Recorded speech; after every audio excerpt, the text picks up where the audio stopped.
In today's video, I'm going to teach you how to recover deleted Telegram messages, chats, images, and videos. Before we begin, a quick note: Telegram permanently deletes most content once it's removed, but there are still a couple of things you can try.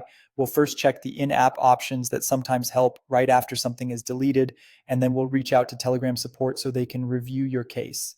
Start by opening the Telegram app. On the main screen, tap the three lines in the upper left corner to open the side menu. From there, go to Settings and start scrolling down. Next, tap on Chat Settings.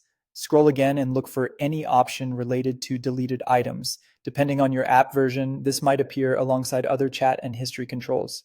If you recently deleted something, you might see an option that helps you review or manage deletions. If you do, follow the on-screen guidance to see whether anything can be restored. Keep in mind that timing matters. The sooner you check after deleting, the better your chances. If you don't see anything helpful here, don't worry, we'll contact support next. Now go to Google Chrome. In the search bar, type Telegram support and run the search. Click the official Telegram support result. Make sure you're on the legitimate Telegram domain so your information stays secure. On the support page, you'll find a way to report issues. Indicate your problem clearly.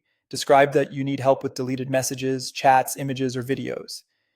Be as specific as you can. Mention roughly when the deletion happened, what device you were using, what type of content went missing, and whether it was a one-on-one chat, a group, or a channel. The goal is to give the support team enough detail to investigate quickly and accurately. Next, fill in your contact email and the phone number linked to your Telegram account. Double check for accuracy so they can reach you with the response. When you're done, submit the form. After submitting, keep an eye on your inbox, including the spam or junk folder, in case their reply gets filtered. Response times can vary, so be patient and avoid submitting the same request multiple times unless they ask for more information. And that's it. Between checking the chat settings for any available deletion-related options and contacting Telegram support with a clear, detailed report, you've taken the best possible steps to try recovering your content. If you found this tutorial helpful, don't forget to like this video and subscribe to my channel for more Telegram tips and tutorials.